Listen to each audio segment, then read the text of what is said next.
Hi నమస్తే, welcome to Mara media. నేను మీ కేవీఆర్. ఆంధ్రప్రదేశ్ లో రెడ్ బుక్ రాజకీయం రంజుగా సాగుతుంది. ఇప్పటికే టాప్ లిస్ట్ లో ఉన్న హిట్ లిస్ట్ లో ఉన్న వైసీపీకి సంబంధించిన కార్యకర్తలు, సోషల్ మీడియా వారియర్స్ ఎవరైతే టార్గెట్ లో ఉన్నారో వాళ్ళందరినీ కూడా అరెస్ట్ చేసే క్రమం నడుస్తుంది. అందులో భాగంగా తొలి వికెట్ గా వర్ర రవీందర్ రెడ్డి అనే ఒక సోషల్ మీడియా వ్యక్తిని నిన్న అరెస్ట్ చేశారు పోలీసులు. గతంలో అంటే వైసీపీ నేతల అండ చూసుకొని సోషల్ మీడియాలో చెలరేగిపోయిన వర్ర రవీందర్ రెడ్డి సోషల్ మీడియాలో చాలా అసహ్యకరంగా వల్గర్ గా మెసేజ్లు పెట్టాడు. బ్రాహ్మణిని, నారా భువనేశ్వరిని, అలాగే లోకేష్ ను, చంద్రబాబును తిట్టడమే పనిగా పెట్టుకున్నాడని చెప్పి టీడీపీ సోషల్ మీడియా ఆరోపిస్తున్న తరుణంలో ఎప్పుడైతే వంగలపూడి అనిత హోంమంత్రిగా ఛార్జ్ తీసుకున్నారో మొదటగా వర్ర రవీందర్ రెడ్డిని టార్గెట్ చేసినట్టు తెలుస్తుంది. వాస్తవానికి అంటే కౌంటింగ్ రోజు మాయమైన వర్ర రవీందర్ రెడ్డి నిన్న పులివెందుల నుంచి కదిరి వెళ్తుండగా ఆయన అదుపులో తీసుకున్నట్టు సమాచారం. ఒకసారి ఆ స్టోరీ కనుక మనం ఒకసారి చూస్తే, పోలీసుల అదుపులో భారతిరెడ్డి పిఏ షర్మిల సునీతపై బండబూతులు పోస్ట్ చేసిన వర్ర రవీందర్ రెడ్డి టీడీపీ మహిళా అధ్యక్షురాలు అనిత పైన బాబు, పవన్, వారి కుటుంబ సభ్యులే అతడి టార్గెట్. 2 ఏళ్లుగా నీచ భాషలో పోస్టులు, పోలీసులకు ఫిర్యాదు చేసిన గుడ్డదాగలు. హోంమంత్రి అయ్యాక అనిత వార్నింగ్. దీంతో పులివెందుల కదిరి మధ్య రవీంద్రారెడ్డిని పట్టుకున్న పోలీసులు. సోషల్ మీడియాలో వైసీపీ ప్రచారం. మాజీ సీఎం జగన్మోహన్ రెడ్డి సతీమణి వైఎస్ భారతిరెడ్డి అండతో గత 5 ఏళ్లుగా సోషల్ మీడియాలో చెలరేగిపోయిన ఆమె వ్యక్తిగత సహాయకుడు వర్ర రవీందర్ రెడ్డిని పోలీసులు అదుపులోకి తీసుకున్నారు. టీడీపీ, జనసేన అధినేతలు, మహిళా నాయకులతో పాటు జగన్ తో విభేదించిన పాపానికి ఆయన చెల్లెలు షర్మిలారెడ్డి, వివేకానంద రెడ్డి కుమార్తె సునీతారెడ్డి పైన ఇతడు దారుణమైన వ్యాఖ్యలు చేస్తూ సోషల్ మీడియాలో పోస్టులు పెట్టాడు. సభ్యత ఉన్నవారు ఎవరు చదవడానికి వీలేని భాషలో అతడి పోస్టులు ఉండేవి. షర్మిలపై చండాలకు పోస్టులు పెట్టిన రవీంద్రారెడ్డిని పులివెందులో వైఎస్ఆర్ అభిమానులు తన్నేందుకు సైతం వెనకాడలేదు, కానీ బయటపడ్డాడని ఈ వార్త సారాంశం అన్నమాట. ఇకపోతే ఈ పచ్చపత్రిక పైత్యం ఎట్లుంటుందంటే, ఈమె భారతిరెడ్డి పిఏగా చిత్రీకరించే ప్రయత్నం చేస్తున్నారు. వాస్తవానికి సోషల్ మీడియాలో పనిచేసే ఎవరైనా కూడా ఒక తమ అధినేతనో లేదంటే వ్యక్తితో కలిస్తే ఫోటో తీసుకొని సోషల్ మీడియాలో పెట్టడం అనేది వెరీ కామన్ థింగ్. సో ఇప్పుడంటే వాస్తవానికి వర్ర రవీందర్ రెడ్డి చేసింది తప్పే. ఆయన అరెస్ట్ చేయడం, చట్టరీత్యా శిక్షించడం అనేది ఖచ్చితంగా సమర్థించాల్సిన విషయం. కానీ దీన్ని వేరే రకంగా ప్రొజెక్ట్ చేస్తున్న ఈ విధానం ఏదైతే ఉందో, గతంలో టీడీపీ కార్యకర్తలు ఎవరు ఇట్లా చేయలేదా? ఇంకా అసభ్యకరంగా ఏకంగా అంటే భారతిరెడ్డికి, జగన్ రెడ్డికి, అవినాష్ రెడ్డికి మధ్య అక్రమ సంబంధాన్ని అంటగడుతూ రకరకాల అత్యంత జుగుప్సాకరంగా పేటరేగిపోయిన ఈ టీడీపీ మూకల్ని ఏం చేయాలి? వాళ్ళ మీద కూడా చర్యలు తీసుకుంటారా?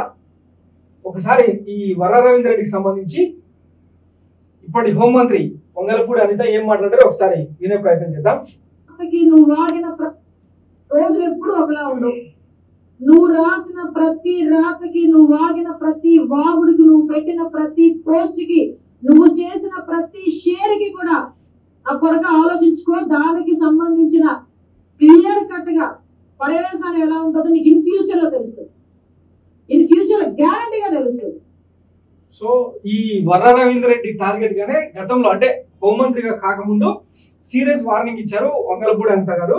సో ఇప్పుడు ఆమె హోంమంత్రిగా ఛార్జ్ తీసుకున్న వెంటనే ఒకవైపు ప్రమాణ స్వీకారం జరుగుతుండగానే మరోవైపు వర్ర రవీందర్ రెడ్డిని పోలీసులు అదుపులోకి తీసుకోవడం యాదృచ్ఛికమో లేకపోతే టార్గెట్ తర్వాత సంగతి. కానీ వాస్తవానికి అంటే ఒక మంచి మెసేజ్ ఇచ్చినట్టే కూటమి ప్రభుత్వం.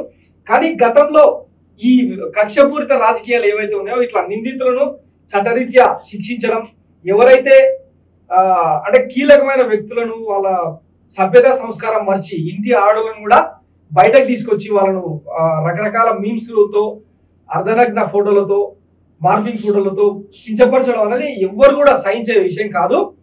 అలాగే టీడీపీ వాళ్ళని కూడా, టీడీపీ తరఫున టీడీపీ సోషల్ మీడియాలో పోస్టులు పెట్టిన వాళ్ళ మీద కూడా చర్యలు తీసుకుంటే బాగుంటుందని మా ఆలోచన.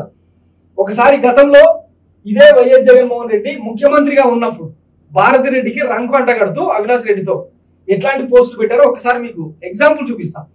రాజ్ కుమార్ పాలేటి అని గతంలో మీరు చూసిండ్రు, మంగళగిరి వేదికగా ఇతన్ని కొట్టి నారా లోకేష్ కు క్షమాపణ చెప్పాలని చెప్పి ఆ వీడియో కూడా చూపిస్తా. తను పెట్టిన అంటే వైసీపీలో చేరకముందు ఇప్పుడు 2021 నవంబర్ 20న తాను పెట్టిన పోస్ట్ రాజ్ కుమార్ పాలేటి తన ట్విట్టర్ అకౌంట్.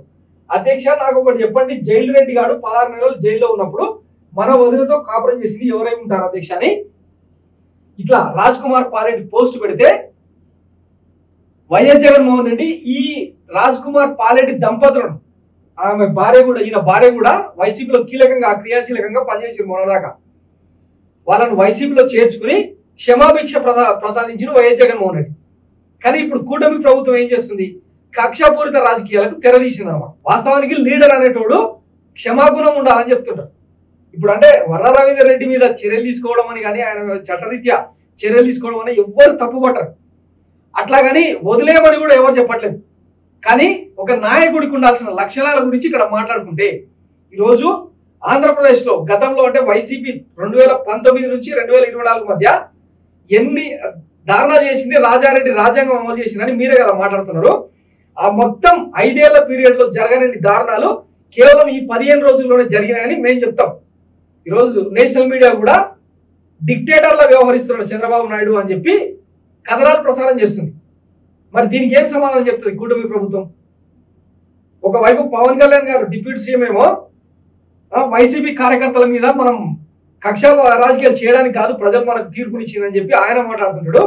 ఇంకొక వైపు టీడీపీ నేతలు, టీడీపీ కార్యకర్తలు ఏమో ఇట్లా చెలరేగుతా ఉంటారు. ఒకసారి ఇదే పాలెటి రాజ్ కుమార్ ని కూటమి అధికారంలోకి వచ్చిన వెంటనే ఎట్లా ట్రీట్ చేసిరో ఒకసారి చూడండి.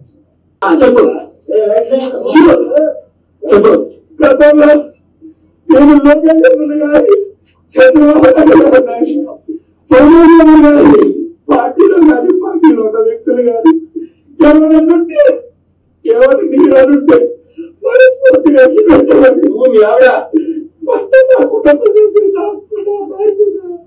అన్నట్టు క్షమించమని కోరుకుంటున్నాను. కాదు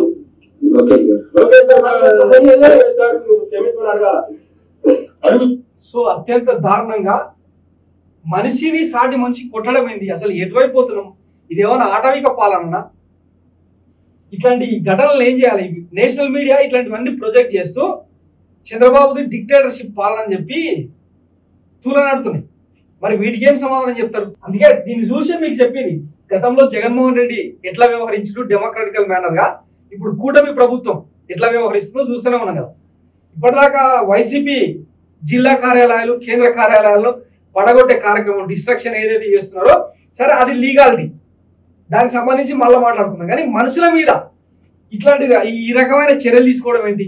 జరుగుతున్న దాడుల గురించి వీళ్ళకు తెలియదా? నారా లోకేష్ కు కానీ, పవన్ కళ్యాణ్ కానీ, నారా చంద్రబాబు నాయుడు కానీ, దగ్గుబాటి పురేంద్రేశ్వరి కానీ, బాలయ్య బాబు కానీ, తెలుగుదేశం అంటే కూటమిలో కీలకంగా వ్యవహరిస్తున్న ఈ నేతలు ఎవరికి కూడా ఈ దాడుల గురించి తెలియదా?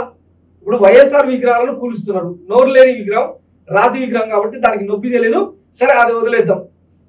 తర్వాత వైఎస్ఆర్ యూనివర్సిటీ అనే పేరు బోర్డు మార్చినప్పుడు దాన్ని తీసేసి ఎన్టీఆర్ పేరు పెట్టిండ్రు, దానికి ఏం లీగాలిటీసో అవి తర్వాత. కానీ మనుషులను, సాటి మనుషులు కొట్టడం ఏంది? ఎటుపోతున్నాం మనం? ఇట్లాంటి సందర్భంలో చెప్పాలనిపిస్తుంది అనమాట. అణిచివేత అధికమైతే తిరుగుబాటు తీవ్రమవుతుంది అని. వైసీపీ పాలన నచ్చకనే కదా జనం మీకు తీర్పునిచ్చింది. మీరు కూడా అదే పంతాను అనుసరిస్తే ఇక జనం ఎవరికి చెప్పుకోవాలి? వాస్తవానికి జగన్మోహన్ రెడ్డి కనుక ఇట్లాంటి వాళ్ళ మీద చర్యలు తీసుకుని ఉంటే ఎట్లా ఉంటుండే పరిస్థితి ఒక్కసారి ఆలోచించండి. ఇప్పుడు జగన్మోహన్ రెడ్డి ప్రభుత్వం చేసింది మంచి పని అని కూడా మేమేం అనట్లే. వాళ్ళు అంటే గాడిదలా వ్యవహరించారని చెప్పి మీరు కూడా అట్లనే వ్యవహరిస్తారా? తప్పు కదా ఇది. ప్రజాస్వామ్యం అనేది ఒకటి ఏడ్చింది, రాజ్యాంగంలో చట్టాలు అనేవి ఒకటి ఉన్నాయి, వ్యవస్థలు పనిచేస్తా ఉన్నాయి, చట్టం తన పని తాను చేసుకుపోవాలి. కానీ ఇట్లా దాడులు చేసేది ఇప్పుడు 100% ఒప్పుకుంటున్నాం. వర్ర రవీందర్ రెడ్డిని అరెస్ట్ చేయడం, కోర్టులో సబ్మిట్ చేయడం ఇవన్నీ ఓకే, చట్టరీత్యా మీరు ఏం చేయదలుచుకుంటే అది చేసుకోండి, నో ప్రాబ్లం. కానీ ఇట్లా దాడులు అయితే కరెక్ట్ కాదు కదా. దీనికి ఏం సమాధానం చెప్తారు కూటమి నేతలు? సో ఆంధ్రప్రదేశ్ ప్రజలందరూ కూడా గమనిస్తూనే ఉన్నారు. కూటమి ప్రభుత్వం కొలువైన తర్వాత అంటే జూన్ 4 నుంచి ఈరోజు స్పీకర్ ప్రమాణ స్వీకారం దాకా ఇప్పటికీ కూడా ఇంకా ఆగలే. చాలా చోట్ల ట్రాక్టర్లను, ఎలివేటర్లను అంటుపెట్టే కార్యక్రమాలు చేస్తున్నారు, ఇళ్ల మీదకి వెళ్ళి కొట్టే ప్రయత్నాలు చేస్తున్నారు. అసలు అంటే ఒక పార్టీకి ఓటేస్తే ఈ రకంగా దాడులు చేసుడేంది? ఎవరికి చెప్పుకోవాలి ఆంధ్రప్రదేశ్ ప్రజలు? దీనికోసం ఆ కూటమి ప్రభుత్వాన్ని ఎన్నుకున్నది. ఒకసారి ఆలోచించాలి కదా. అసలు ఆంధ్రప్రదేశ్ లో ప్రజా సంఘాలు కానీ, ప్రజా ఉద్యమకారులు కానీ ఉన్నారా? సో ఈ దిక్కుమాలతనానికి, ఆంధ్రప్రదేశ్ పట్టిన ఈ దరిద్రానికి ఖచ్చితంగా చింతించాల్సిన విషయం, తీవ్రంగా ఖండించాల్సిన విషయం. Thanks for watching Myra media. నేను మీ కేవీఆర్. Thank you.